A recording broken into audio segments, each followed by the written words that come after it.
അപ്പോൾ പരമാത്മാ തന്നെയാണ് നീ എന്ന് ശ്വേതകേതുവിനോട് പിതാവ് പറയുമ്പോൾ, ഹേ ശ്വേതകേതോ, ശ്രുതി ജീവൻ ബ്രഹ്മം തന്നെ എന്നാണല്ലോ ഉപദേശം അവിടെ വരുന്നത്. ശ്രുതിയുടെ ഉപദേശം എന്ന് പറയുന്നത് വേദത്തിന്റെ ഉപദേശം. ബ്രഹ്മനും ജീവനും എന്നുള്ള ഭേദം ഇല്ലാതിരിക്കെ തത്സൃഷ്ട്വാ തദേവാനുപ്രാവശ്യത്ത് എന്നുള്ള ശ്രുതി ഉണ്ടല്ലോ, അതിനെ സൃഷ്ടിച്ചിട്ട് അതിൽ പ്രവേശിച്ചു. അപ്പോൾ ഇത് തമ്മിൽ യോജിക്കും, കുഴപ്പമില്ല.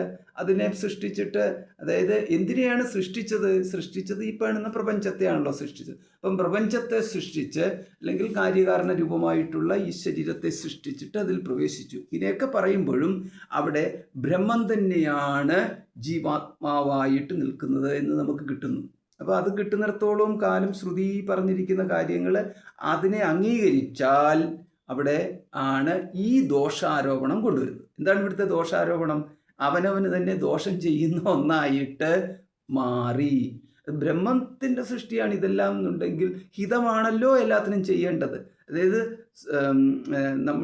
നമ്മൾ ഒരു വീട്ടിൽ ഒരു കുട്ടി ജനിച്ചു കഴിഞ്ഞാൽ ആ കുട്ടിയെ പീഡിപ്പിച്ചു കഴിഞ്ഞാൽ, പീഡിപ്പിക്കുക, ഉപദ്രവിക്കുക എന്ന് പറഞ്ഞു കഴിഞ്ഞാൽ അത് മാതാപിതാക്കൾ അങ്ങനെ ഒരിക്കലും ചെയ്യത്തില്ലല്ലോ.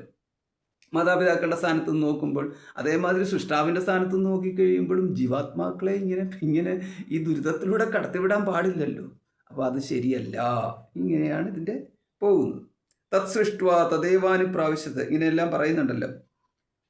അപ്പം വികാരാതീതമായ സൃഷ്ടാവും, അപ്പം വികാരത്തിന് അതീതമായിട്ടിരിക്കുന്നതും സൃഷ്ടാവുമായിട്ടിരിക്കുന്ന ബ്രഹ്മം തന്നെ കാര്യത്തിൽ പ്രവേശിച്ചുവെന്ന് അനേന ജീവാത്മന അനുപ്രവിശ്യ നാമരൂപേ വ്യാകരവാണി എന്ന് നമ്മൾ വേറെ ചാന്തോക്യോപനിഷത്തിൽ ഉപനിഷത്തിൽ കാണുകയുണ്ടായി. അനേന ജീവാത്മന അനുപ്രവിശ്യ. അപ്പൊ ഒന്ന് സൃഷ്ടിച്ചിട്ട് അതിനെ ഉപദ്രവിക്കുക എന്നുള്ളതല്ല, സ്വയം തന്നെ ജീവാത്മാവായിട്ട് ഇതിലേക്ക് പ്രവേശിച്ചു. അതാണ് മറ്റൊരാളിനെ സൃഷ്ടിച്ചിട്ട് അതിനെ ദുഃഖിപ്പിക്കുക എന്നുള്ളതല്ല ഇവിടെ സംഭവിച്ചത്. പകരം താൻ തന്നെ അനേന ജീവേന ജീവാത്മന സ്വയം ജീവാത്മാവായിക്കൊണ്ട് അനുപ്രവിശ്യ അവൻ അതിലേക്ക് പ്രവേശിച്ചു എന്ന് മാത്രം. നാമരൂപേ വ്യാകരവാണി, എന്നിട്ട് ഈ നാമരൂപങ്ങളെ വികസിപ്പിച്ചു എന്ന്, അത് സ്ഥൂലമാക്കി, അത് നാമരൂപങ്ങളെ അതിന് അസ്തിത്വം കൊടുത്തു എന്ന് സാരം. അതായത് ഈ കാണപ്പെടുന്ന ജഗത്തിലെ എല്ലാത്തിൻ്റെയും അസ്തിത്വം നിൽക്കുന്നത് ഇതെല്ലാം ആശ്രയിച്ച് നിൽക്കുന്ന ജീവാത്മാക്കളെ മാത്രമാണ്. അതായത് ദൃഷ്ടാവുണ്ടെങ്കിലേ ദൃശ്യമുള്ളൂ, ദൃഷ്ടാവില്ലാതൊരു ദൃശ്യമില്ലല്ലോ. അപ്പം നമ്മൾ സ്വർഗം ഉണ്ടെന്ന് പറയണമെന്നുണ്ടെങ്കിൽ സ്വർഗ ജ്ഞാതാവുണ്ടായെങ്കിൽ മാത്രമേ സ്വർഗമുള്ളൂ. ഇനിയും ഈ പറഞ്ഞിരിക്കുന്ന ഏത് ലോകം എടുത്തു നോക്കിക്കഴിഞ്ഞാലും, ഏത് വസ്തു എടുത്ത് നോക്കിയാലും അതുണ്ട് എന്ന് പറയണമെങ്കിൽ അതിൻ്റെ ജ്ഞാതാവ് ഉണ്ടായിരിക്കണം. സ്വയം സ്വപ്രകാശത്വം ഈ പ്രകൃതിക്കോ പ്രപഞ്ചത്തിലുള്ള ഏതെങ്കിലും ഒന്നും തന്നെ ഇല്ല. ഉള്ളത് എന്ന് പറയുന്നത് സ്വപ്രകാശത്വമുള്ളത്, ഈ സ്വപ്രകാശത്വം എന്ന് പറയുന്ന ബോധമുള്ളതിന് മാത്രമേ സ്വയം ബോധിക്കാനും മറ്റുള്ളതിനെ ബോധിച്ച് അതുണ്ട് എന്ന് പറയാനും സാധിക്കത്തുള്ളൂ. അതാണ് ഈ ആത്മ എന്ന് പറഞ്ഞിരിക്കുന്നത്. അപ്പോൾ ഈ ആത്മാ ഇതിലേക്ക് പ്രവേശിച്ചു, ഇതൊക്കെ ശരി തന്നെ. പക്ഷേ അത് എന്നിട്ട് സ്വയം പീഡിപ്പിക്കുന്ന ഒന്നായിട്ട് മാറത്തില്ലേ എന്ന് ഇങ്ങനെയൊക്കെയാണ് ചോദിക്കുന്നത്. അപ്പോൾ അതുകൊണ്ട് ശരീരൻ ബ്രഹ്മത്തിന് അന്യമല്ല എന്ന്. ശരീരത്തിൽ സ്ഥിതി ചെയ്യുന്നവൻ ശരീരൻ ബ്രഹ്മത്തിന് അന്യമല്ല.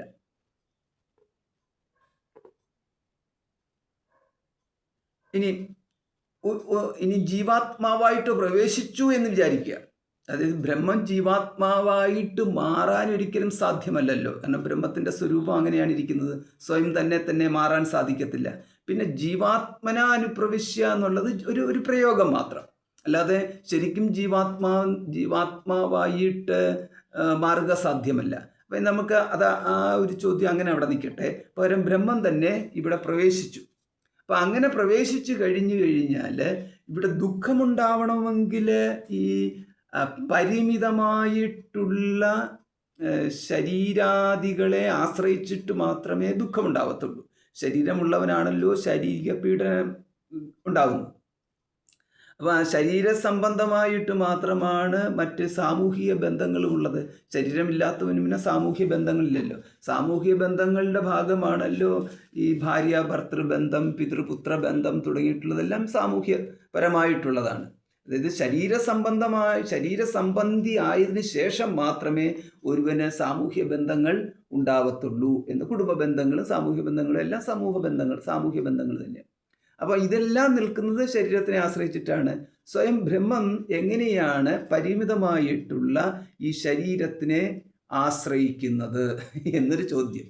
അത് സ്വയം ബ്രഹ്മം, അവിടെ ബ്രഹ്മത്തിന് നിർവചനങ്ങൾ ഒന്നും തന്നെ ഈ ശരീരത്തിനെ ആശ്രയിപ്പിച്ചിട്ട് നിലനിൽക്കേണ്ട ഒരു ഗതികേട് ബ്രഹ്മത്തിൻ്റെ ഇല്ല എന്നുള്ളതാണ് എൻ്റെ യാഥാർത്ഥ്യം. അപ്പം ഇങ്ങനെയൊക്കെ വരുമ്പോൾ ഇവിടെ ഒരുമാതിരി വൈരുദ്ധ്യങ്ങൾ ധാരാളം കാണുന്നുണ്ടല്ലോ.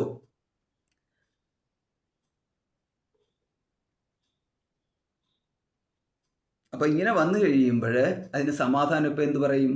അപ്പം സമാധാനം പറയുകയാണ് അടുത്ത സൂത്രം, അധികം തു ഭേദനിർദ്ദേശാത് എന്ന്. 23-ാമത്തെ സൂത്രം എന്താ?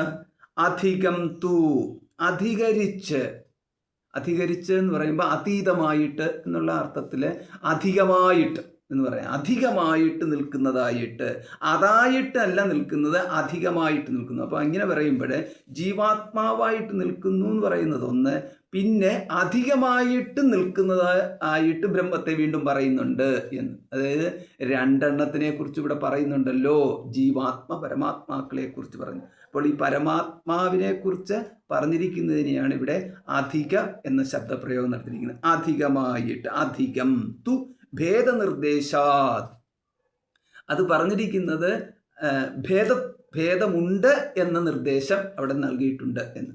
അതായത് ഇവിടെ ഈ പരമാത്മാക്കൾ എന്ന ഭേദത്തെ ശ്രുതി തന്നെ പറഞ്ഞിട്ടുണ്ട്. അപ്പോൾ ശ്രുതി പറഞ്ഞിരിക്കുന്നത് വെച്ചിട്ടാണല്ലോ ബ്രഹ്മം ഉണ്ട് എന്ന് പറഞ്ഞ ബ്രഹ്മത്തിൻ്റെ അസ്തിത്വം അംഗീകരിക്കപ്പെടുന്നത് തന്നെ ശ്രുതിയാലാണ്. അല്ലാതെ ശ്രുതിയില്ലാതെ നമുക്ക് മറ്റൊരു ബ്രഹ്മമില്ല. അതാണ് അവനവൻ്റെ അനുഭവത്തിലൂടെ കണ്ടെത്തിയ ബ്രഹ്മം പിന്നെ ശ്രുതിയിൽ അന്വേഷിച്ച് വേദത്തിൽ നോക്കിയപ്പോൾ അവിടെയും കണ്ടു എന്ന് പറയാൻ സാധ്യമല്ല. വേദത്തിലൂടെ മാത്രമേ ബ്രഹ്മം ഉള്ളൂ എന്ന്, ജ്ഞാനത്തിൽ കിട്ടത്തുള്ളൂ എന്ന് സാരം. അത് ബ്രഹ്മത്തെ സൃഷ്ടിക്കുക എന്നുള്ളതല്ല, പകരം ഇത് ബ്രഹ്മമാണ് എന്ന് വേദമാണ് പറഞ്ഞിരിക്കുന്നത്. സർവം ഖല്ലിതം ബ്രഹ്മ എന്ന്. ഇത് ബ്രഹ്മമാണ് എന്ന് വേദം പറഞ്ഞു. ഈ ബ്രഹ്മം എന്താണെന്ന് വേദത്തിൽ സത്യം ജ്ഞാനം അനന്തം ബ്രഹ്മ എന്ന് നിർവചനവും പറഞ്ഞു. അപ്പോൾ ഇത് രണ്ടും കൂടെ നമ്മൾ ചേർത്ത് മനസ്സിലാക്കി കഴിയുമ്പോൾ ഇത് സത്യം ജ്ഞാനം അനന്തം ബ്രഹ്മമാണ് എന്ന് നമ്മൾ മനസ്സിലാക്കണം. പക്ഷേ ഇങ്ങനെ മനസ്സിലാക്കുമ്പോൾ നമുക്ക് ശ്രുതിയെ സമ്മതിക്കുന്ന തരത്തിൽ, ഈ ശ്രുതിയെ അംഗീകരിക്കുന്ന തരത്തിൽ, അല്ലെങ്കിൽ ശ്രുതിയുടെ അർത്ഥം ബോധ്യമാവുന്ന തരത്തിൽ നമുക്ക് ചിത്തവൃത്തികൾ ഉണ്ടാവണം, മനോവൃത്തികൾ ഉണ്ടാവണം. അപ്പം മനോവിചാരങ്ങൾ, നമുക്ക് ചിത്തത്തിൽ അന്ധക്കരണത്തിൽ വിചാരങ്ങൾ ഉണ്ടാവണം. ആ വിചാരങ്ങൾ സർവം ഖല്ലിതം ബ്രഹ്മ എന്നത് സ്ഥാപിക്കുന്നതായിരിക്കണം എന്ന്. അങ്ങനെ ചിത്തവൃത്തികളെ വന്ന് സ്ഥാപിച്ച് അതിനെ ബലപ്പെടുത്തണം. അങ്ങനെ ബലപ്പെടുത്തി കഴിയുമ്പോഴാണ് സർവം ഖല്ലിതം ബ്രഹ്മ എന്നത് ഈ അന്ധക്കരണത്തിന് ബോധ്യമാവുന്നത്. അത് അന്ധക്കരണത്തിന് ബോധ്യമാവുന്നതിന് മുമ്പ് ശബ്ദജ്ഞാനം എന്ന് പറഞ്ഞു കഴിഞ്ഞാൽ അത് അർത്ഥം അത്ര വലിയ ബോധമൊന്നുമില്ലാതെ കേവലം ഒരു പദ അവബോധത്തിൽ കിടക്കും. അതായത് ശബ്ദത്തിൽ സർവം ഖല്ലിതം ബ്രഹ്മ എന്നുള്ളത് അന്ധക്കരണത്തിലുണ്ട് എന്നുണ്ടെങ്കിലും അത് അർത്ഥത്തിലേക്ക് കടന്നിട്ടില്ല എന്ന്. അപ്പോൾ ഇവിടെ നമുക്ക് കാണാം ഈ വൃത്തി, അന്ധക്കരണം എന്ന് പറഞ്ഞു കഴിഞ്ഞാൽ തന്നെ വൃത്തി രൂപമാണ്. ഈ വൃത്തികളെന്ന് പറഞ്ഞ ചിന്തകൾ, വിചാരങ്ങൾ, ഈ വിചാരങ്ങൾ ഒന്നിനു ശേഷം ഒന്നായിട്ട് അത് വന്നു പോയിക്കൊണ്ടേയിരിക്കും. അതായത് ഒരു സമുദ്രത്തിൽ തിരകൾ വരുന്നത് പോലെ അന്ധക്കരണം അല്ലെങ്കിൽ മനസ്സ് ഇവിടെ നിരന്തരം ചിന്തിച്ചുകൊണ്ടേയിരിക്കും, അല്ലെങ്കിൽ വൃത്തികളായിട്ട് പരിണമിച്ചുകൊണ്ടേയിരിക്കും എന്നുള്ളത്. അപ്പോൾ ഒരു വൃത്തി വന്നിട്ട് അതിൻ്റെ സ്ഥിരതയില്ല, പകരം വൃത്തികൾ ഇങ്ങനെ വന്നു പോയിക്കൊണ്ടേയിരിക്കും. ഒരേ വൃത്തിയുടെ തന്നെ ആവർത്തനമാണെങ്കിൽ പോലും അവിടെ അതിനൊരു സ്ഥിരതയില്ല. കുറച്ചു കാലം ഒരേ വൃത്തിയുടെ ആവർത്തനം ഉണ്ടാവും, പിന്നെ അത് മാറിക്കൊണ്ടിരിക്കും. പിന്നെ മറ്റൊരു വൃത്തി വരും, വേണമെങ്കിൽ അതിനെയും കുറച്ചു കാലം ആവർത്തിക്കും, പിന്നെ അതിനെ മാറിക്കൊണ്ടിരിക്കും. അപ്പോൾ ഇങ്ങനെ അന്ധക്കരണ വൃത്തികൾ ഇങ്ങനെ മാറി മാറി മാറി ഇങ്ങനെ വന്നുകൊണ്ടിരിക്കുന്നു. ഈ സർവം കല്ലിതം ബ്രഹ്മ എന്ന് പറഞ്ഞിരിക്കുന്ന ശബ്ദജ്ഞാനം സ്ഫുരിക്കുന്ന ശബ്ദജ്ഞാനത്താൽ ഉണ്ടായിരിക്കുന്ന ഒരു അന്ധക്കരണ വൃത്തി വന്ന് ഇത് ബ്രഹ്മമാണെന്ന്, ഇതെല്ലാം ബ്രഹ്മമാണ് എന്ന് ഒന്ന് അറിയിപ്പിച്ചിട്ട് പോയി എന്ന് വിചാരിക്കുക. ആ വൃത്തി മാറിക്കഴിയുമ്പോൾ ഈ കാണുന്നതെല്ലാം സത്യമാണെന്ന് പറഞ്ഞുകൊണ്ട്, അല്ലെങ്കിൽ ജഗത്ത് സത്യമാണെന്ന് പറഞ്ഞുകൊണ്ട് മറ്റൊരു ചിന്ത വന്നു കഴിഞ്ഞാൽ സർവം കല്ലിതം ബ്രഹ്മ എന്നത് ഈ മറയപ്പെടുന്നു. പകരം ഇത് പ്രപഞ്ചം സത്യമാണെന്ന് പറയുന്ന അടുത്ത വൃത്തി ചിന്ത കയറി വരുന്നു. അപ്പോൾ ഇങ്ങനെ വരുന്നതാണ് വിരുദ്ധമായിട്ടുള്ള ചിത്തവൃത്തികൾ എന്ന് പറയുന്നത്. അപ്പോൾ ഈ ഒരു സാധകനെ സംബന്ധിച്ചിടത്തോളം അത് ബോധപൂർവം അവിടെ ഈ വിരുദ്ധ വൃത്തികളുടെ ആവിർഭാവത്തെ നിരോധിക്കണം എന്ന്. അങ്ങനെ നിരോധിച്ചിട്ട് പിന്നെ കൊണ്ടുവരേണ്ടതെന്ന് പറയുന്നത് സജാതീയ വൃത്തിപ്രവാഹം കൊണ്ടുവരണം. ഒരേ ജാതിയിലുള്ള വൃത്തിപ്രവാഹം. ഉപാസനയെ സംബന്ധിച്ച് പറഞ്ഞു കഴിഞ്ഞാൽ ഇതാണ് ഉപാസന എന്ന് പറഞ്ഞു കഴിഞ്ഞാൽ സജാതീയ വൃത്തിപ്രവാഹം ആണ് ഉപാസന. അതേസമയം വിജാതീയ വൃത്തിപ്രവാഹമാണ് വ്യവഹാരം. ഇതേ ഉള്ളൂ. ഒരേ തരത്തിലുള്ള ചിന്ത കൊണ്ടുവന്നു കഴിഞ്ഞാൽ ഉപാസനയായി. വിരുദ്ധമായിട്ടുള്ള ചിന്തകൾ കൊണ്ടുവരേണ്ട, അതാണ് നമുക്ക് സ്വാഭാവികമായിട്ടുള്ളത്. അത് അങ്ങനെ തന്നെ തുടർന്നു കഴിഞ്ഞാൽ വ്യവഹാരവുമായി. ഇനിയും ഈ ഇപ്പോൾ ഇവിടെ പറഞ്ഞ ഉപാസനയ്ക്ക് സമമായിട്ട് തന്നെയാണ് വൃത്തികളുടെ കാര്യത്തിൽ ഈ സജാതീയ വൃത്തിപ്രവാഹം നമുക്ക് സർവം കലിതം ബ്രഹ്മ അല്ലെങ്കിൽ അഹം ബ്രഹ്മാസ്മി തുടങ്ങിയിട്ടുള്ള വിഷയങ്ങളിലേക്കും തുടങ്ങിയിട്ടുള്ള കാര്യങ്ങളിലേക്കും കൊണ്ടുവരണം എന്ന് പറഞ്ഞാൽ സർവം കല്ലിതം ബ്രഹ്മ എന്നതിൻ്റെ ആവർത്തനം അല്ല, അത് ജപരൂപത്തിലുള്ള വൃത്തികളുടെ ആവർത്തനമല്ല ഉദ്ദേശിക്കുന്നത്. പകരം സർവം കല്ലിതം ബ്രഹ്മ എങ്ങനെ സാധ്യമാകുന്നു എന്ന് അന്ധക്കരണത്തിൽ വരുന്ന ഓരോ വൃത്തികളെ കൊണ്ടും നമ്മൾ പരിശോധിക്കും. പരിശോധിക്കുക, അല്ലെങ്കിൽ അതിനെ വിശദമാക്കാൻ ശ്രമിക്കുക, അല്ലെങ്കിൽ അതിൻ്റെ അർത്ഥവ്യാപ്തി ഉണ്ടാക്കാൻ ശ്രമിക്കുക തുടങ്ങിയിട്ടുള്ളതെല്ലാം ഇതിനെല്ലാത്തിനെയും കൂടെ ഒറ്റ വാക്കിൽ പറയാം, ഈ ബ്രഹ്മസംബന്ധമായിട്ടുള്ള സർവം കല്ലിതം ബ്രഹ്മ എന്ന വാക്യത്തിനെ ആശ്രയിച്ചിട്ടുള്ള വിചാരങ്ങൾ എന്ന് പറയും. അപ്പോൾ അപ്രകാരം വിചാരങ്ങൾ നമ്മൾ കൊണ്ടുവരണം. അങ്ങനെ വിചാരം ചെയ്യുമ്പോൾ അത് നമുക്ക് ഈ അങ്ങനെ വിചാരം ചെയ്യുന്നതിനെയാണ് ഈ സജാതീയ വൃത്തിപ്രവാഹം എന്ന് പറയുന്നത്. അത്തരത്തിൽ നോക്കിക്കഴിയുമ്പോൾ അതൊരു ഉപാസന പോലെ നമുക്ക് തോന്നുകയും ചെയ്യാം. പക്ഷേ അവിടെ ഉപാസനയല്ല എന്ന ഒരു വ്യത്യാസം മാത്രമുണ്ട്. അവിടെ ജ്ഞാനവിചാരമാണ് നടക്കുന്നത്. അപ്പോൾ ജ്ഞാനവിചാര രൂപം എന്നുള്ളത് കൊണ്ട് അവിടെ നമുക്കതിനെ ഉപാസന എന്ന് പറയേണ്ട. പകരം അതേസമയം ഉപാസന എന്ന് പറഞ്ഞു കഴിഞ്ഞാൽ അവിടെയും സജാതീയ വൃത്തിപ്രവാഹം തന്നെയാണ്. പക്ഷേ ആ സജാതീയ വൃത്തിപ്രവാഹത്തിൽ എന്തിനാണോ നമ്മുടെ ഉപാസനാമൂർത്തി ഉപാസ്യം, ആ ഉപാസ്യമായിട്ടുള്ള ദേവതയുടെ രൂപകൽപ്പനയാണ് നമ്മൾ ഇവിടെ ഉപാസനയ്ക്ക് വിഷയമായിട്ടുള്ളതെന്നുണ്ടെങ്കിൽ ആ രൂപകൽപ്പനയുടെ ഇപ്പം കേശാദി പാദം എന്നുള്ള ഒരു വർണ്ണന നമ്മൾ കൽപ്പിച്ചു എന്ന് വിചാരിക്കുക. അതായത് മുഖം മുതൽ നമ്മൾ പാദം വരെ വിഷ്ണുവിൻ്റെ അല്ലെങ്കിൽ ശ്രീകൃഷ്ണ ഭഗവാന്റെ രൂപത്തെ നമ്മൾ ഉപാസിക്കുന്നു. അല്ലെങ്കിൽ തിരിച്ച് പാദം മുതൽ ശിരസ് മുഖം വരെ നമ്മൾ രൂപകൽപ്പന ചെയ്യുന്നു, ഉപാസന ചെയ്യുന്നു. അപ്പോൾ അങ്ങനെ ഉപാസന ചെയ്യുമ്പോൾ അവിടെ ഒരു ചിത്തവൃത്തികളുടെ ഒരു പ്രവാഹം, ഇടതടവില്ലാത്തതായ ഒരു പ്രവാഹം ആവശ്യമുണ്ട്. ഇടയ്ക്ക് വൃത്തികൾ മാറി വന്നാൽ അത് വിജാതീയ വൃത്തികൾ വന്നു. അതേസമയം സജാതീയ വൃത്തികളാണെന്നുണ്ടെങ്കിൽ ഇപ്പം സജാതീയ വൃത്തികളിൽ തന്നെ സ്വഗതഭേദമാവാം. അപ്പോൾ സ്വഗതഭേദം എന്ന് പറഞ്ഞു കഴിഞ്ഞാൽ ആ വൃത്തികളുടെ ഏകസ്വരൂപം എന്ന് പറയുന്നത് സജാതീയത്വം അതിലുണ്ട്. വൃത്തികളുടെ സ്വഭാവത്തിൽ ഏകദേശം നോക്കിക്കഴിയുമ്പോൾ അവിടെ സജാതീയത്വമുണ്ട്. പക്ഷേ അതിനുള്ളിൽ തന്നെ പല പല മാറ്റങ്ങളുണ്ടാവാം. ചുരുക്കത്തിൽ പാദസ്മരണ ചെയ്തു. അപ്പോൾ നമ്മൾ ഉപാസനയിലാണെന്നുണ്ടെങ്കിൽ ഭഗവാന്റെ പാദത്തെ വന്ദിക്കുന്നു, തൃപ്പാദങ്ങൾ പുഷ്പങ്ങൾ അർപ്പിക്കുന്നതായിട്ട് ഭാവന ചെയ്യുന്നു, പാദങ്ങൾ. അപ്പോൾ ഇവിടെയൊക്കെ എന്ന് പറയുന്നത് ഈ പുഷ്പങ്ങളെന്ന് പറയുമ്പോൾ ഒരു വിജാതീയത്വം വന്നു. പാദങ്ങളല്ലല്ലോ പുഷ്പങ്ങൾ. അപ്പം പാദങ്ങൾ അല്ല പുഷ്പങ്ങൾ, പിന്നെ പാദത്തിലുള്ള ഇപ്പം ഈ വർണ്ണമോ ഇങ്ങനെയൊക്കെ ചിന്തിച്ചിട്ട്, പിന്നെ മഞ്ഞ വസ്ത്രമെന്നോ അല്ലെങ്കിൽ ആ വസ്ത്രത്തിനോട് ഉള്ള സ്വർണ്ണ കസവുകളെന്നോ ഇങ്ങനെയൊക്കെയുള്ള സങ്കല്പങ്ങൾ അവിടെ വന്നു എന്നുണ്ടെങ്കിലും ഇതെല്ലാം ഈ സജാതീയ വൃത്തികളുടെ രൂപത്തിൽ തന്നെ നമുക്ക് എടുക്കേണ്ടതുള്ളൂ, വിജാതീയത്വം കൊണ്ടുവരേണ്ടതില്ല എന്ന്. അപ്പോൾ ഇവിടെ ഈ ഭഗവത് രൂപ ഉപാസനയിൽ അനേക വൃത്തികളുടെ ഒരു സമ്മളിത രൂപമാണ് ഈ പാദം തൊട്ട് നമ്മൾ ജാനുക്കളിലേക്ക്, ജാനുവിൽ നിന്ന് ഉദരത്തിലേക്ക്, ഉദരത്തിൽ നിന്ന് വക്ഷസ്സിലേക്ക്, വക്ഷസ്സിൽ നിന്ന് കണ്ടത്തിലേക്ക്, കണ്ടത്തിൽ നിന്നും മുഖത്തിലേക്ക്, ഇങ്ങനെ ഓരോരോ ഭാഗങ്ങളിലൂടെ പോകുമ്പോൾ ഇവിടെയെല്ലാം ഈ വിജാതീയത്വം വരുന്നുണ്ടെങ്കിലും അവയെല്ലാം സജാതീയ വൃത്തിപ്രവാഹത്തിൻ്റെ പരിധിക്കുള്ളിലേക്ക് തന്നെ നമുക്ക് കാണാൻ സാധിക്കും. അങ്ങനെ വരുമ്പോഴാണ് ഈ ജ്ഞാനം നഷ്ടപ്പെടുന്നില്ല. കാരണം പാദസ്മരണ ചെയ്തിട്ട് ഉദരസ്മരണയിലേക്കോ വക്ഷസ്മരണയിലേക്കോ ഇപ്രകാരം നമ്മുടെ ചിത്തവൃത്തികൾ മാറുമ്പോഴും ഒരു രൂപത്തിനെ ആശ്രയിച്ചിട്ടാണ് ഈ ചിത്തവൃത്തികൾ നിൽക്കുന്നത് എന്നുള്ള ജ്ഞാനത്തിന് ഭംഗം വരാത്ത വണ്ണമാണ് ഇത് പോകുന്നത്. ഇങ്ങനെ പോകുമ്പോഴാണ് ഈ സജാതീയ വൃത്തികൾ എന്ന് പറയുന്നത് ഉപാസനയുടെ കാര്യത്തിൽ.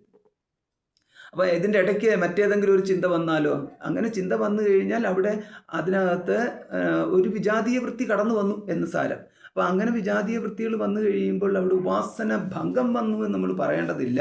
അവിടെ നമ്മൾ പിന്നെ വീണ്ടും തിരിച്ച് അടുത്ത ചിന്തയിലേക്ക് വന്നിട്ട് സജാതീയ വൃത്തി തന്നെ കൊണ്ടുവരുന്നു എന്നുള്ളത്. അപ്പോൾ എത്രത്തോളം സജാതീയ വൃത്തി നിൽക്കാൻ സാധിക്കുന്നു അത്രത്തോളം ഉപാസനയുടെ വിജയം. അങ്ങനെ ആ ഉപാസനയുടെ ഒരു പൂർണ്ണതയിലേക്ക് നമുക്ക് അങ്ങനെ എത്തിക്കാനും സാധിക്കും. ഒരിക്കലും വിജാതീയ വൃത്തികൾ വരാത്തവണ്ണം ഞാൻ ഉപാസിക്കും എന്ന് പറയുമ്പോഴത്തേക്ക് അത് അനേക ദിവസങ്ങൾ എടുത്തുകൊണ്ടോ മാസങ്ങൾ എടുത്തുകൊണ്ടോ വർഷങ്ങൾ എടുത്തുകൊണ്ടോ ഉള്ള പ്രാക്ടീസ് മാത്രമേ നമുക്ക് പറയാൻ പറ്റത്തുള്ളൂ. പിന്നെ ഒരു ശീലമായിട്ട് മാറുന്നു. അങ്ങനെ ഒരു ശീലമായി കഴിയുമ്പോൾ തപസ്വി എന്ന് പറയും. അതുവരെയും ഒരു തപസ്വി എന്ന് പറയാൻ പറ്റത്തില്ല. തപസ് ആക്കിയിട്ടുള്ളവനെ മാത്രമേ തപസ്വി എന്ന് പറയാൻ പറ്റത്തുള്ളൂ. അപ്പം വർഷത്തിലൊരിക്കൽ 4 ദിവസം വ്രതം അനുഷ്ഠിച്ചു, അതുകൊണ്ട് ഇവൻ തപസ്വിയാണെന്ന് പറഞ്ഞാൽ തൽക്കാലത്തേക്ക് എന്നുള്ള വ്രതം അനുഷ്ഠാനത്തിലേക്ക് പോകുന്നു. സ്വാമിയെ ശരണമയ്യപ്പ എന്ന് വിളിക്കുന്നു, 4 ദിവസം അത്രയേ ഉള്ളൂ. ഒരു തപസ്വി എന്ന് പറയാൻ പറ്റില്ല. തപസ്വി എന്ന് പറയുമ്പോൾ ഒരു നിത്യ തപസ്സിൽ നിൽക്കുന്നവൻ ആയിരിക്കണം. അപ്പോൾ അതിനകത്ത് ഒരു ദൃഢതയുണ്ട്, ഒരു ദാർഢ്യമുണ്ട്, ഒരു സ്ഥിരതയുണ്ട്. പിന്നെ ഒരു ലക്ഷ്യത്തിൻ്റെ ഒരു സ്ഥിരത, ലക്ഷ്യത്തിന്മേലും ഒരു സ്ഥിരത വേണം. അതായത് ഭിന്ന ഭിന്ന ലക്ഷ്യങ്ങളൊന്നുമില്ല. അപ്പോൾ ഇപ്രകാരമൊക്കെ ആയി കഴിയുമ്പോഴേ ഉപാസന വരത്തുള്ളൂ. ജ്ഞാനത്തിൻ്റെ കാര്യത്തിലേക്ക് വന്നു കഴിയുമ്പോഴും ഇതേമാതിരി തന്നെ നമ്മൾ എടുക്കണം. സജാതീയ വൃത്തിപ്രവാഹം ഇവിടെ ബ്രഹ്മം ബ്രഹ്മം ബ്രഹ്മം എന്ന് പറഞ്ഞ് ഒരേ തരത്തിൽ ബ്രഹ്മശബ്ദത്തിൻ്റെ ആവർത്തനം അല്ല സജാതീയ വൃത്തിപ്രവാഹം കൊണ്ട് ഇവിടെ ഉദ്ദേശിക്കുന്നത്. അതായത് നമുക്ക് സർവം ഖലിതം ബ്രഹ്മ എന്നുള്ളതിനകത്തെ സർവശബ്ദത്തിൻ്റെ വിചാരം, ആ വിചാരത്തിലാണെങ്കിൽ സർവശബ്ദത്തിലെ നാമരൂപ സഹിതമായിട്ടുള്ള സർവം എങ്ങനെ വന്നു, നാമരൂപരഹിതമായിട്ട് സർവം എങ്ങനെ വന്നു, സോപാധികം നിരുപാധികം, ഈ മാതിരി പലവിധ തരത്തിലുള്ള ചിന്തകൾ നമ്മളവിടെ കൊണ്ടുവരുന്നു. ഖലു ഇതം സർവത്തോട് ചേരണോ ബ്രഹ്മത്തോട് ചേരണോ, ഇതം ബ്രഹ്മ എന്ന് ഇതം നപുംസകലിംഗത്തിലാണല്ലോ, സർവം എന്ന് പറയുന്നതും ഇങ്ങനെയൊക്കെ നമ്മുടെ മനസ്സിലൂടെ ചിന്ത കടന്നു പോകാം. ഇതം ഖലു എന്ന് പറഞ്ഞു കഴിഞ്ഞാൽ എന്താണ് അർത്ഥം? അപ്പം അങ്ങനെയൊക്കെ വന്നു കഴിഞ്ഞാൽ വിജാതീയ വൃത്തികൾ വരുമോ? വരത്തില്ല. അതെല്ലാം നമുക്ക് സജാതീയ വൃത്തികൾ തന്നെ പെടുത്താൻ സാധിക്കും. അങ്ങനെ പറയുമ്പോഴാണ് ബ്രഹ്മവിചാരം എന്നതിലേക്ക് കൊണ്ടുവരാൻ സാധിക്കും.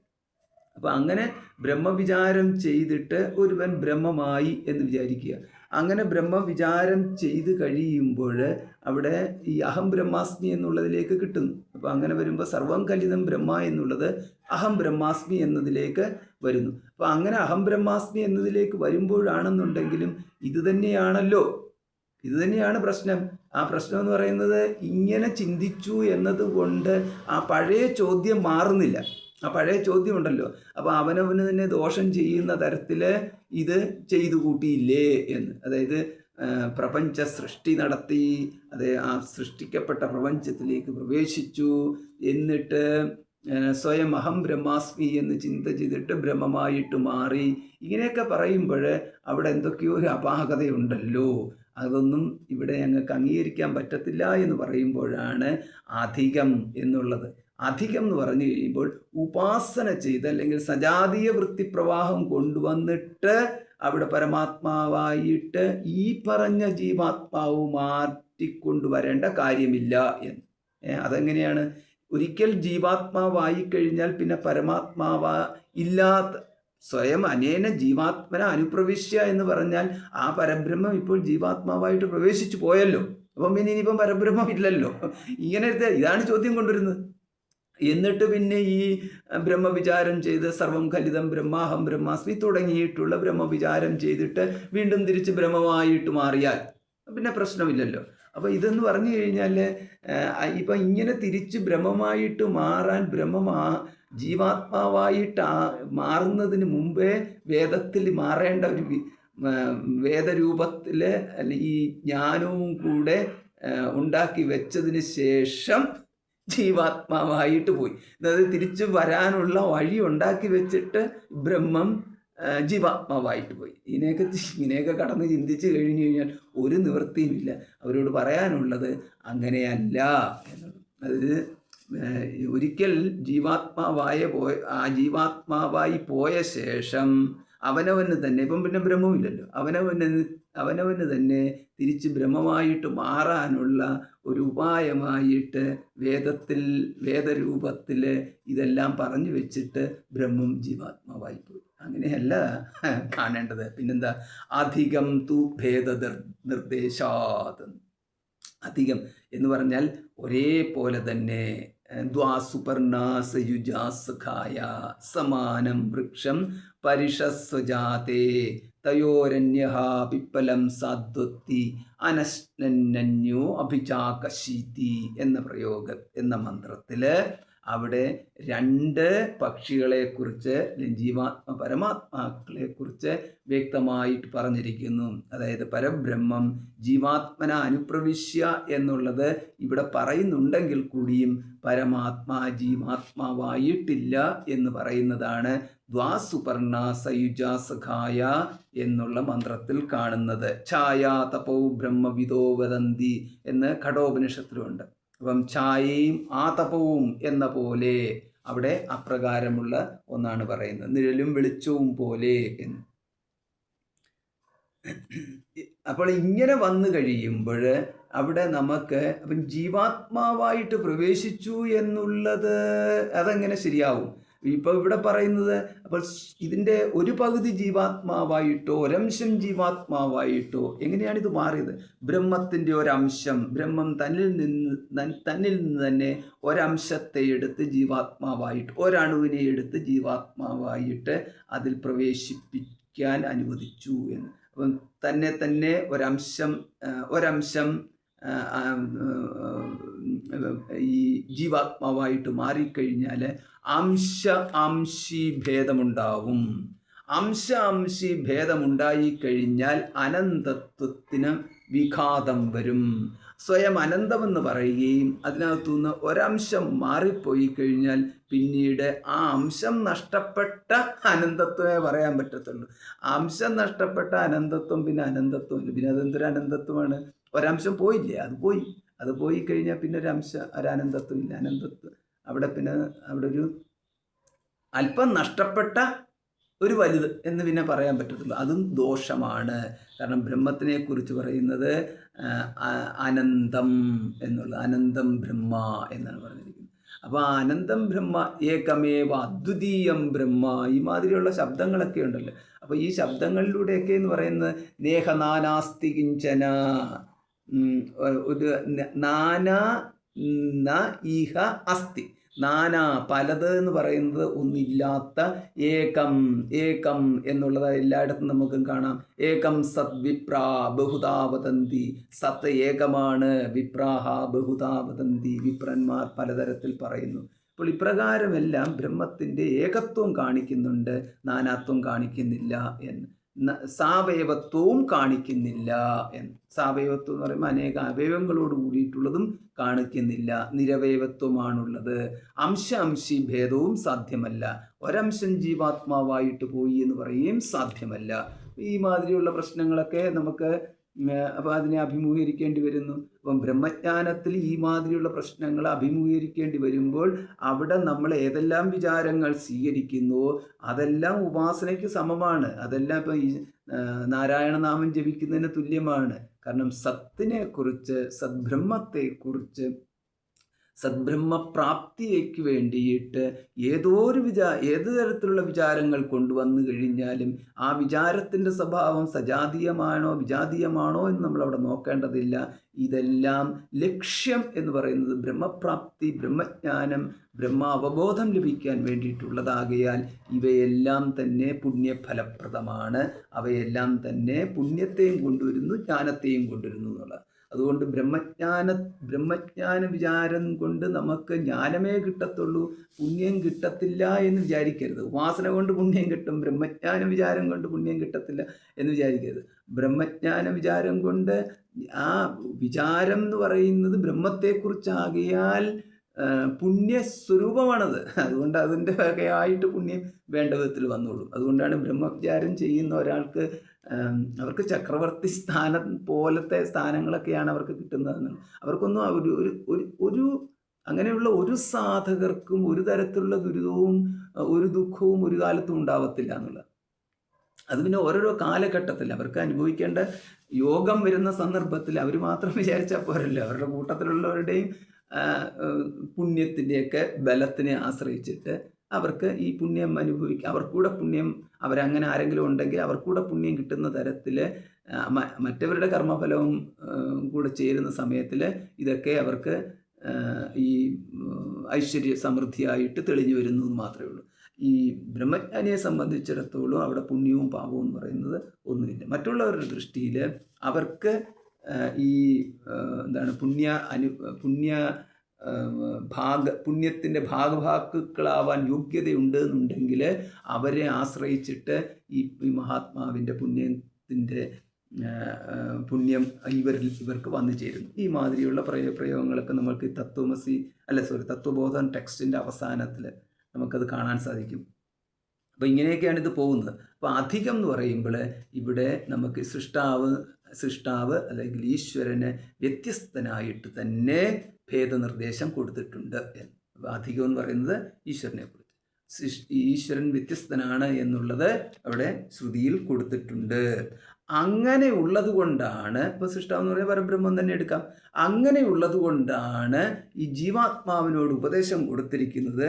സോ അന്വേഷ്ടവ്യ സ വിജിജ്ഞാസിതവ്യ എന്ന് ഛാന്തോഗ്യം 8:7 കൊടുത്തിരിക്കുകയാണ്.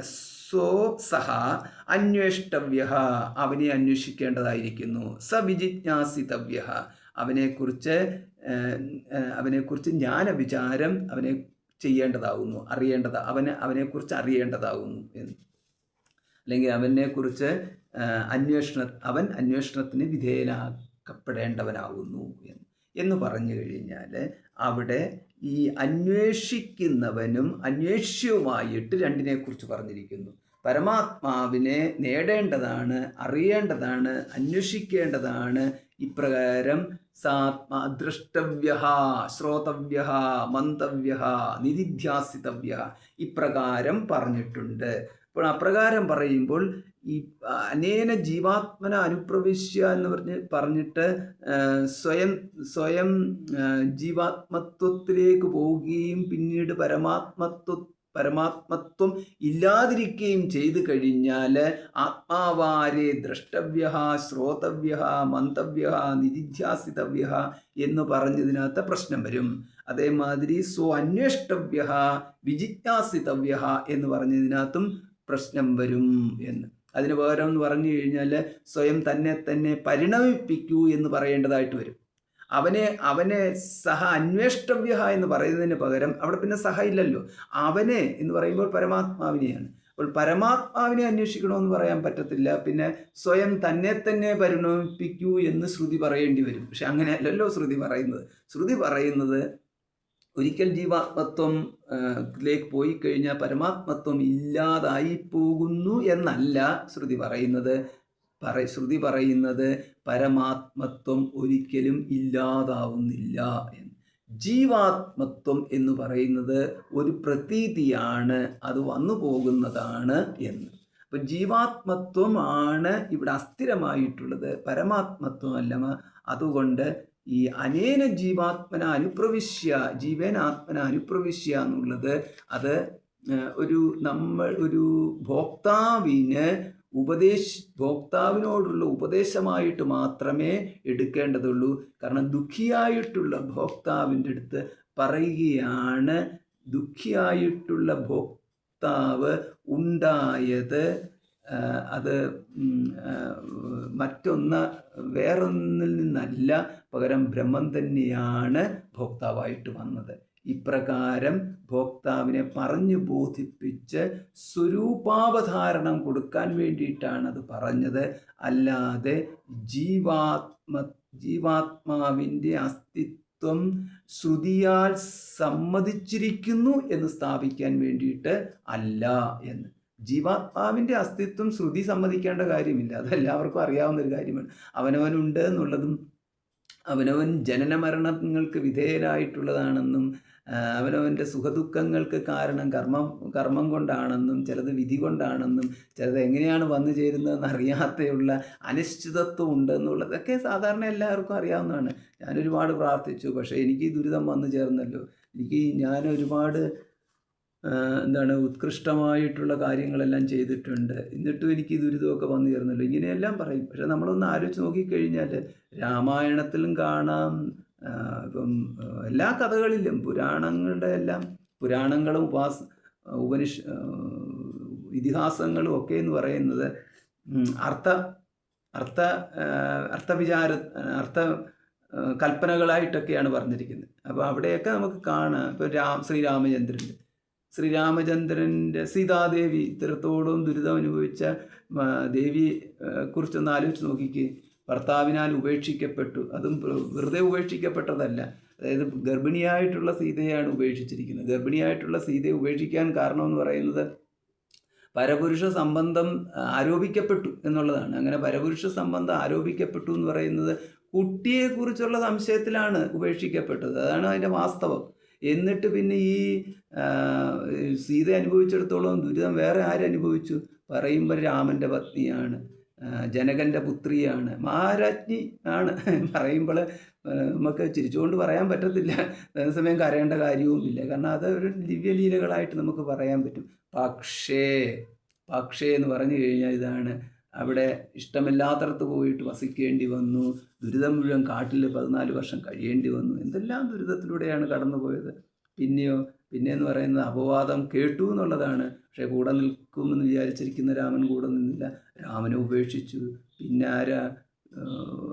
കാട്ടിലെ ആരോ എടുത്ത് രക്ഷിച്ചു, വാൽമീകി മഹർഷി എന്ന് പറയുന്നത്. പക്ഷേ പറയുമ്പോഴെന്ന് പറഞ്ഞു കഴിഞ്ഞാൽ ആരോ ആണ്, ഒരു ബന്ധവുമില്ലാത്ത ഒരാളാണ്, രക്ഷിച്ചു. അങ്ങനെ രക്ഷിച്ചിട്ട് പിന്നെ ഈ കുട്ടികൾ സ്ഥാപിച്ചെടുത്തു, അവർ പിതാവിൻ്റെ ശൗര്യത്തോടും വീര്യത്തോടും ശക്തിയോടും കൂടിയിട്ടുള്ളതാണ്, അതുകൊണ്ട് രാമപുത്രൻ തന്നെയാണ് എന്ന് അവരുടെ സ്വസാമർഥ്യത്താൽ ലോകത്തിന് ബോധ്യപ്പെടുത്തി കഴിഞ്ഞപ്പോൾ രാമൻ എന്നാൽ ഞാൻ അംഗീകരിച്ചേക്കാമെന്ന് പറഞ്ഞ് വന്നതല്ലേ അതിൻ്റെ ഒരു യാഥാർത്ഥ്യം കിടക്കുന്നത്. അതോടുകൂടിയിട്ട് സീതാദേവിക്കും മടുത്തു, എന്തിനാണ് ഈ ജീവിതം എന്ന് പറഞ്ഞിട്ട് സ്വശരീരം തന്നെ ഉപേക്ഷിച്ചു. ആ പിള്ളേരുടെ കാര്യം ഒന്ന് ആലോചിച്ച് നോക്കിക്കേ. ജനിക്കുമ്പോൾ തന്നെയാണെന്നുണ്ടെങ്കിലും ഇതിലാണ്, അതായത് മാതാവിനെ ഉപേക്ഷിച്ച പിതാവ് ആരോപണം ആണ് അവിടെ ഉണ്ടായിരിക്കുന്നത്. അങ്ങനെ ഒരു ആരോപണത്തിലുണ്ടായി. അങ്ങനെ ജനിക്കുമ്പോൾ പിതാവില്ലാത്ത പിള്ളേരായിട്ട് ജനിക്കുന്നു. ഇനി പിതാവിനെ കിട്ടിക്കഴിയുമ്പോഴോ മാതാവില്ലാത്ത പിള്ളേരായിട്ട് മാറി. അങ്ങനെയാണ് ലവൻ്റെയും കുശൻ്റെയും. അപ്പോൾ ഇങ്ങനെയൊക്കെയുള്ള പല കാര്യങ്ങളുണ്ട്. നമ്മൾ ഭക്തിയുടെ കാര്യം ഭക്തിയിൽ നമ്മൾ ഇതൊന്നും കാണാതെ പോകുന്നു. ഭക്തി കാരണം നമ്മൾ ഇതിൻ്റെ ഈ വ്യാവഹാരിക ബന്ധങ്ങളും അതിൻ്റെ ദുരിതങ്ങളും ഒന്നും അറിയാണ്ട് പോകുന്നു. പക്ഷെ നമ്മൾ ഒന്ന് ആലോചിച്ച് നോക്കിക്കഴിഞ്ഞാൽ ഇതെല്ലാം കാണിച്ചു തരികയാണ്. ആ കാണിച്ചു തരും എന്ന് പറഞ്ഞാൽ ഇങ്ങനെയാണ് വ്യവഹാര ലോകം എന്ന് പറയുന്നത്. അത് ഭഗവാനോടൊപ്പം നിൽക്കുന്നു, അല്ലെങ്കിൽ ഭഗവാൻ അത്യന്തം അടുത്ത് നിൽക്കുന്നു എന്ന് പറഞ്ഞിട്ടൊന്നും കാര്യമില്ല. അനുഭവിക്കുക എന്ന് പറഞ്ഞിരിക്കുന്നത് തലയിൽ എഴുത്തുണ്ടെന്നുണ്ടെങ്കിൽ അത് നമുക്ക് മാറ്റാൻ പറ്റത്തില്ല എന്നുള്ളത്. അത് വന്നുകൊണ്ടേയിരിക്കും. ഇനി വേറൊന്നും വേണ്ട. ഇനിയിപ്പോൾ ഇത് എന്താണ്, ഈ മനുഷ്യനായിട്ട് അവതരിച്ചത് കൊണ്ടാണ്, മനുഷ്യജന്മം ആയതുകൊണ്ടാണ് ഈ ദുരിതങ്ങൾ അനുഭവിക്കേണ്ടി വന്നെന്ന് പറഞ്ഞു കഴിഞ്ഞാൽ, ഇനിയും മഹാദേവൻ്റെ പത്നിയായിട്ടുള്ള സതീദേവിയുടെ കാര്യം എടുത്ത് നോക്കിക്കേ. സ്വയം പോയിട്ട് ആത്മഹത്യ ചെയ്യേണ്ടി വന്നില്ലേ? ഇതേമാതിരി അപവാദമുണ്ടായി, അപമാനകരമായിട്ടുള്ളൊരു സാഹചര്യമുണ്ടായി, അവിടെ പരിഹസിക്കപ്പെട്ടു, പിന്നെ ഭർത്താവിനെ പരിഹസിച്ചു. ഇതാണ് കേട്ടത്. കേട്ട് കഴിഞ്ഞപ്പം തന്നെ ഉടൻ തന്നെ നീർ ചാടി മരിച്ചു. അപ്പോൾ ഇതാണ് സതീദേവിക്ക് പറ്റിയത്. അപ്പോൾ ഇങ്ങനെ വന്നു കഴിയുമ്പോൾ ആരുടെ ജീവിതമാണ് ഇവിടെ സുരക്ഷിതമായിട്ടുള്ളതെന്ന്? ആരുടെ ജീവിതമാണ് സുരക്ഷിതമായിട്ടുള്ളത്? എന്നിട്ട് നമ്മൾ ഭഗവാന്റെ ഒപ്പമുള്ളവരുടെ സ്ഥിതി ഇത് തന്നെയാണെന്നുണ്ടെങ്കിൽ ഭഗവാൻ ആരുടെ ജീവിതമാണ് സുരക്ഷിതമാക്കി തരിക? അപ്പോൾ ഒന്ന് ആലോചിച്ച് നോക്കിക്കേ. ഇതിൻ്റെ പിന്നിലെ രഹസ്യങ്ങളൊക്കെ എന്താണ്? ആർക്കറിയാം? പിന്നെ നമുക്കെന്താ ചെയ്യാനുള്ളത്? നമുക്ക് ആരാധനയിൽ മുന്നോട്ട് പോകാം. ആരാധനയിൽ മുന്നോട്ട് പോയിക്കൊണ്ടിരിക്കുമ്പോൾ അവിടെ അന്വേഷ്ടവ്യ, വിജിജ്ഞാസിതവ്യ, എന്നിട്ട് ദ്രഷ്ടവ്യ, ശ്രോതവ്യ, മന്തവ്യ, എന്നിട്ട് അഹം ബ്രഹ്മാസ്മിയിൽ എത്തുക എന്ന്. അഹം ഉപാസക എന്നുള്ള സ്ഥാനത്തിൻ്റെ അത് നിൽക്കേണ്ട കാര്യമില്ല. പകരം അഹം ബ്രഹ്മാസ്മി എന്നതിലേക്ക് എത്തുക. ഞാൻ ദൈവത്തിനെ ഉപാസിക്കുന്നവനാണ്, ഞാൻ ഈശ്വരനെ ഉപാസിക്കുന്നവനാണ്, ഞാൻ ഈശ്വരനെ ആശ്രയിക്കുന്നവനാണ് എന്ന ഭാവത്തിൽ നമ്മൾ നിൽക്കുന്നിടത്തോളം കാലം നമുക്ക് ഈ മാതിരിയുള്ള വ്യവസ്ഥകളെല്ലാം പാലിച്ച് കൊണ്ടുപോകേണ്ടി വരും. അവിടെ നമുക്ക് പല വിധത്തിലുള്ള സുഖദുഃഖാനുഭവങ്ങളും അപ്പോഴും നമുക്കുണ്ടാവും. എന്നിട്ട് നമ്മൾ പറയേണ്ടി വരും, കുന്തിദേവിയൊക്കെ പറഞ്ഞ മാതിരി, ദുഃഖങ്ങൾ വരുമ്പോഴും ഭഗവാനെ എനിക്ക് സ്മരിക്കാൻ സാധിക്കുന്നല്ലോ, അതുകൊണ്ട് ദുഃഖങ്ങളെ ഞാൻ സ്വീകരിച്ചിരിക്കുന്നു. അപ്പോൾ അങ്ങനെയൊക്കെയാണ് വ്യാവഹാരിക ജീവിതം എന്ന് പറയുന്നത്. പക്ഷെ അവിടെ നമുക്ക് ചെയ്യാൻ പറ്റുന്ന ഒന്നിതാണ്, അവിടെ ഈ വ്യാവഹാരിക ജീവിതത്തിലെ വ്യവഹാരത്തിന് കാരണമായ ജീവാത്മത്വത്തിനെ തന്നെ നിഷേധിച്ചിട്ട് ഈ ജീവാത്മത്വം എന്ന് പറയുന്നത് കൽപ്പിതമാണെന്ന് ബോധിച്ചിട്ട് സ്ഥൂല ശരീരം, സൂക്ഷ്മ ശരീരം, കാരണശരീരം ഇവയെല്ലാം തന്നെ ഈ കൽപ്പിതങ്ങളാണ് എന്ന് ബോധിച്ചിട്ട് അഹം ബ്രഹ്മാസ്മി എന്ന ജ്ഞാനത്തിൽ ഉറച്ചാൽ അവിടെ പിന്നെ സ്വയം ബ്രഹ്മമാണ് എന്ന ജ്ഞാനത്തിൽ ഉറച്ചു നിൽക്കുന്നവനെ സംബന്ധിച്ചിടത്തോളം പിന്നീട് ദുരിതങ്ങളെന്ന് പറയുന്നത് ഉണ്ടാവത്തില്ല. അപ്പം അപ്രകാരമാണ് ശ്രുതി പറയുന്നത്. അപ്പം ശ്രുതി പറയുമ്പോൾ ഇവിടെ ഒന്ന് നോക്കിക്കഴിഞ്ഞാൽ വ്യവഹാരിയെ അംഗീകരിച്ചുകൊണ്ടുള്ള ശ്രുതിവാക്യങ്ങളുണ്ട്. രണ്ടാമത്തേതാണെന്നുണ്ടെങ്കിൽ എല്ലാം ബ്രഹ്മമാണ്, വ്യവഹാരം തന്നെ അസ്ഥിരമാണ്, ഇപ്രകാരമുള്ള ശ്രുതിവാക്യങ്ങളും ഉണ്ട് എന്ന്. അപ്പോൾ ഇങ്ങനെ വരുമ്പോൾ ഇവിടെ ഈശ്വരനിൽ ചില കാര്യങ്ങളൊക്കെ ആരോപിക്കപ്പെട്ടല്ലോ. ഈശ്വരന് ഈ ലോകസൃഷ്ടി ഒക്കെ ഉണ്ടാക്കുന്നതിൻ്റെ കാര്യത്തിൽ ഈശ്വരന് ചില വൈഷമ്യ, നൈർഘണ്യ തുടങ്ങിയിട്ടുള്ള ദോഷങ്ങളൊക്കെ പറയുന്നുണ്ടല്ലോ. വിഷമം ഉണ്ടാകുക, പിന്നെ എന്താണ് ദുരിതം മറ്റുള്ളവർക്ക് കൊടുക്കുക, ഇങ്ങനെയൊക്കെയുള്ള ഒരു ദോഷങ്ങൾ ഭഗവാനിൽ പറഞ്ഞല്ലോ. അപ്പോൾ പറയുന്നത് അങ്ങനെയല്ല, ശ്രുതിവാക്യങ്ങളിലൂടെയാണല്ലോ നമ്മൾ ഈശ്വരനെക്കുറിച്ച് അറിയുന്നത്. അതേ ശ്രുതിവാക്യങ്ങൾ തന്നെ കുറച്ചുകൂടെ ഈ അല്പശ്രുതിവാക്യങ്ങളിൽ നിൽക്കരുത്, പകരം മറ്റു ശ്രുതിവാക്യങ്ങൾ കൂടെ നോക്കണം. അപ്പം വേറൊരു ശ്രുതിവാക്യം ഉണ്ടല്ലോ, ഇതൊന്ന് കണ്ടേ. ശ്വേതാശ്വതരോപനിഷത്ത് 6:2 നതസ്യ കാര്യം കരണം ച വിദ്യത്തെ നതത്സമശ്ചഭ്യധികശ്ച ദൃശ്യത്തെ പരാശ്ച ശക്തിർവിവിധൈവ ശ്രൂയത്തെ സ്വാഭാവികി ജ്ഞാനബലക്രിയാച്ച. അപ്പോൾ ഈ പരമാത്മാവിൽ നമ്മളിപ്പോൾ ആരോപിച്ച ദോഷങ്ങളൊന്നും അത് ഈ പരമാത്മാവിൽ എങ്ങനെയാണ് നമ്മളിതിനെ കണ്ടെത്തുക? അവിടെയാണ് നതസ്യ കാര്യം കരണം ച വിദ്യത്തെ.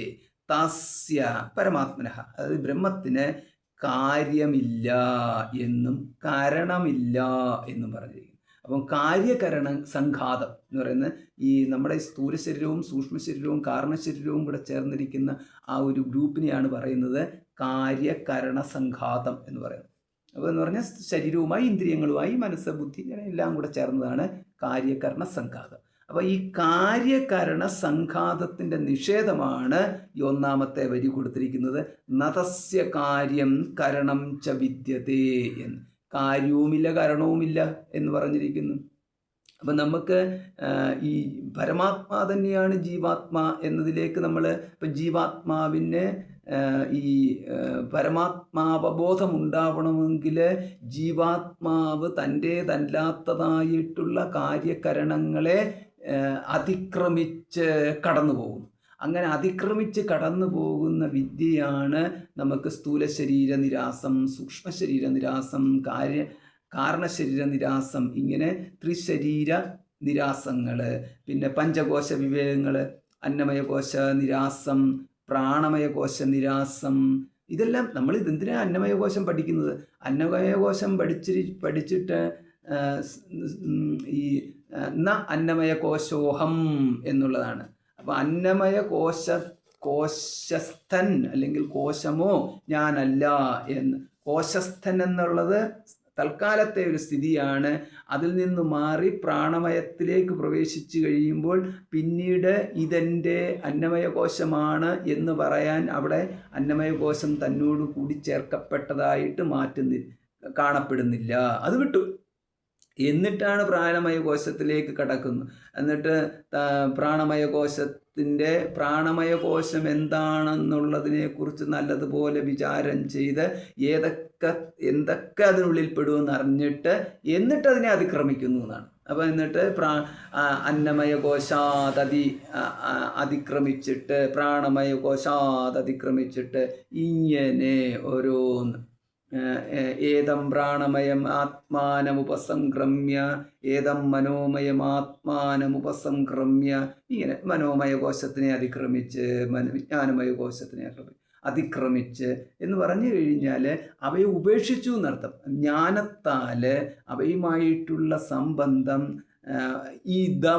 ഇത് എൻ്റേതാണ്, ന അഹം ഇതം, ഇത് ഞാനല്ല, ഇതെൻ്റേതാണ് എന്നുള്ളത് ആദ്യം കൊണ്ടുവരുന്നു.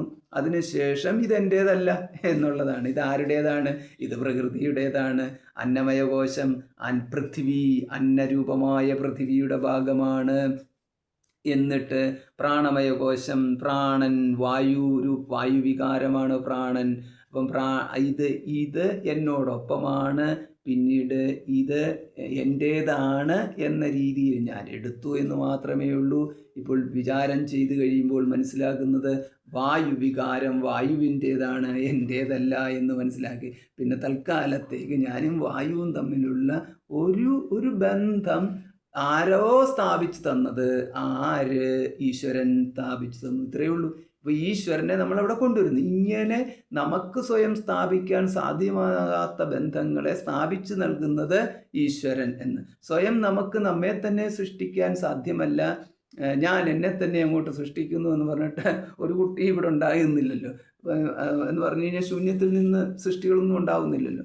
അപ്പോൾ അതിന് സൃഷ്ടിക്കപ്പെടുവാൻ നമുക്ക് എപ്പോഴും ഈ ഹേതുക്കൾ ഉണ്ടാവണമല്ലോ.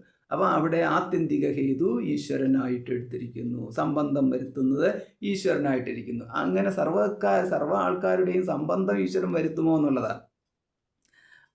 അവിടെ എന്ന് പറഞ്ഞു കഴിഞ്ഞാൽ അങ്ങനെയുള്ള സംബന്ധങ്ങളും അവിടെ ഈശ്വരനിൽ ഇല്ല എന്ന് കാണിക്കാൻ വേണ്ടിയിട്ടാണ് ന തസ്യ കാര്യം കരണം ച വിദ്യത്തെ ന തത്സമശ്ചഭ്യധികശ്ച ദൃശ്യത്തെ എന്ന്. അടുത്തത് ഇതാണ്.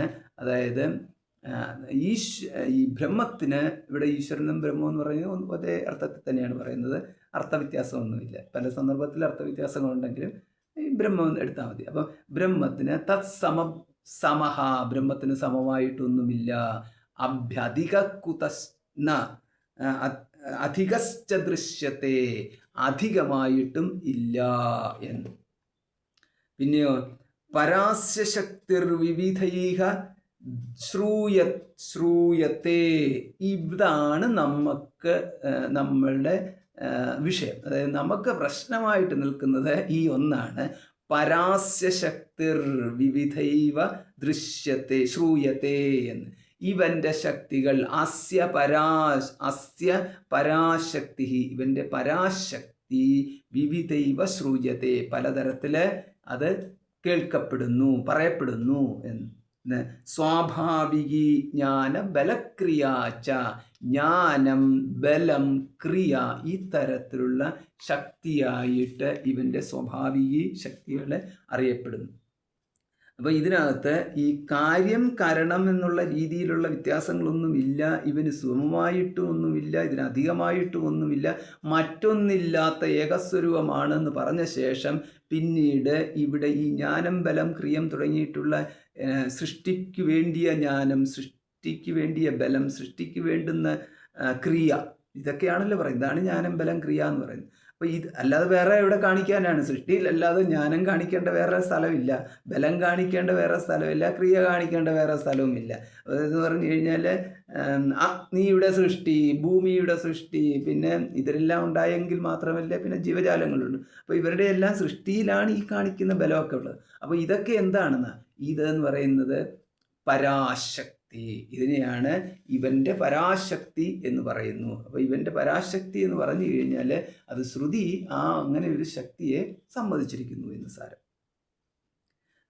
അപ്പോൾ ഇതെന്തിനാ പറഞ്ഞത് എന്ന് പറഞ്ഞു കഴിഞ്ഞാൽ, ഇപ്രകാരം പരാശക്തി ഉള്ളവനായിട്ടാണ് ഈശ്വരനെ പറഞ്ഞിരിക്കുന്നത്, സൃഷ്ടാവിനെ പറഞ്ഞിരിക്കുന്നത്. അല്ലാതെ ജീവൻ ആയിട്ട് സ്വയം ബ്രഹ്മം മാറിക്കഴിഞ്ഞു, അതിനുശേഷം ബ്രഹ്മമില്ല, സൃഷ്ടാവില്ല എന്ന് പറയാൻ പറ്റത്തില്ല. അവൻ്റെ പരാശക്തിയാൽ ഇങ്ങനെയെല്ലാം കാണുന്നു എന്ന് സാരം.